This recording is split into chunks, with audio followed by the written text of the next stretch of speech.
Minister von der Leyen, your colleague James Mattis only spoke for 7 minutes, and he basically reiterated also what he told NATO partners yesterday, that basically Article 5 stands up, that this alliance is a bedrock. What else would you like to have seen on his speaking notes? After all, he only spoke for 7 minutes here today. Well, I don't think that's a matter of time or minutes, but I was very grateful to hear how steadfast he is and how deep the transatlantic bonds are, because in a few words he was very reassuring, and this was good for European ears to hear that. And I think he was very clear yesterday in NATO too. So the most important part is that he reassured us that the United States are at our side. And the second part is I think we have to accept he's in office since a few weeks, so it's absolutely fine for him to still be, as he calls it, in a listening mode. Ambassador Ischinger, who organized this conference, he spoke of something like a non-military declaration of war on this alliance here at the Munich Security Conference. Does that at all resonate with you? Well, I think he was addressing the fact that we see fake news and the attempt to destabilize democratic institutions and also to destabilize the free press.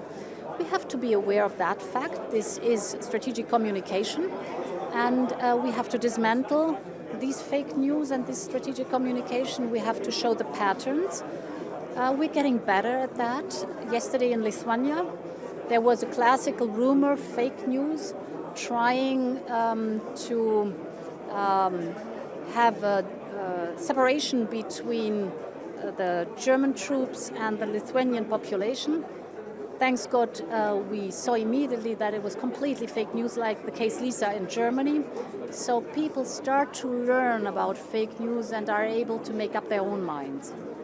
Now, both you and Secretary Mattis spoke of partners being indispensable to make sure that your country is safe. But also he ruled out military cooperation with Russia for now, but he didn't rule it out on issues that may yet be decided. So if partnerships change, if there's closer ties with Russia, what does that mean for Germany, for Europe?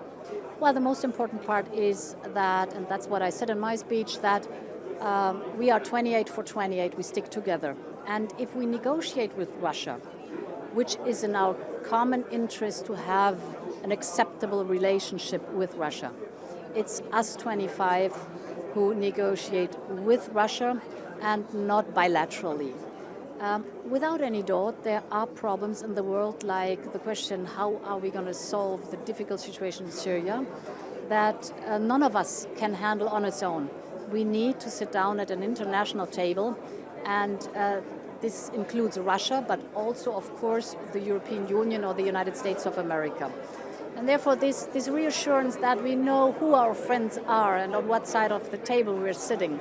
And on the other hand, the knowledge that we have to be in a dialogue with Russia, this is what we want. Now, how much less predictable has the ally across the Atlantic become in this administration? Well, for us is important who is going to set the tone over time in the American new government. We've heard Jim Mattis, fantastic, absolutely reassuring.